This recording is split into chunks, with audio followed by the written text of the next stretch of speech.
Reuben Srinika hi. నిన్న మనం ఏం స్టోరీ విన్నాము? బర్రె స్టోరీ విన్నాం కదా. మరి మీ వీడియో చాలా మంది చూస్తున్నారు. అందరికీ థ్యాంక్స్ చెప్పండి. థ్యాంక్ యూ ఆల్ అని చెప్పండి. థ్యాంక్ యూ ఆల్ చెప్పిరా? Very good. ఓకే, అయితే ఈరోజు మరి ఏ స్టోరీ విందాము? ఆవు స్టోరీ విందాం. ఆవు స్టోరీ విందాం. ఓకే, ఆవు తెలుసు కదా మీకు? ఆవు ఎట్లుంటుంది? ఆవు బఫెలో లాగా ఉంటుందా? అయితే ఒకరోజు ఏమైంది తెలుసా రూబెను? ఆవు గడ్డి తినడానికి పోయింది. ఏడికి పోయింది? ఫారెస్ట్కి వెళ్ళింది రూబెన్. అడవి ఉంటుంది కదా, అడవిలో గడ్డి తిననీకపోయింది. తింటుంటే ఏమైంది తెలుసా? ఒక చిన్న పిల్లిపిల్ల వచ్చింది. పిల్లిపిల్ల ఉంటుంది కదా మీ చిన్నది, క్యాటు. ఆ చిన్న క్యాట్ వచ్చింది. వచ్చి ఏమన్నది తెలుసా? ఆవు నాకు ఆకలి అవుతుంది అన్నది. ఏమన్నది? ఆకలి అవుతుంది అనగానే ఆవు ఏం చేసింది తెలుసా? పిల్లిపిల్లకి ఇంటికి తీసుకొని పోయింది. ఇంటికి తీసుకొని పోయి పాలు తాపించింది. పాలు తాపించినాక పిల్లిపిల్ల ఏం చెప్పింది? థ్యాంక్ యూ అని చెప్పి వెళ్ళిపోయింది. మళ్ళీ ఒకరోజు ఆవు గడ్డి తినడానికి వెళ్ళింది రూబెన్.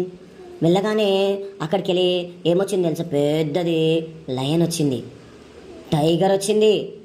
టైగర్ వచ్చి ఆవు దగ్గరికి వచ్చి నాకు ఆకలి అవుతుంది అన్నది. అనగానే ఆవు అప్పుడు ఏం చేసింది తెలుసా? నన్ను తినేసే అన్నది. అప్పుడు లయన్ దగ్గరికి వచ్చి నేను తింటా అన్నది. కానీ అప్పుడు లయన్ ఆవుని తినలేదు. ఎందుకు తెలుసా?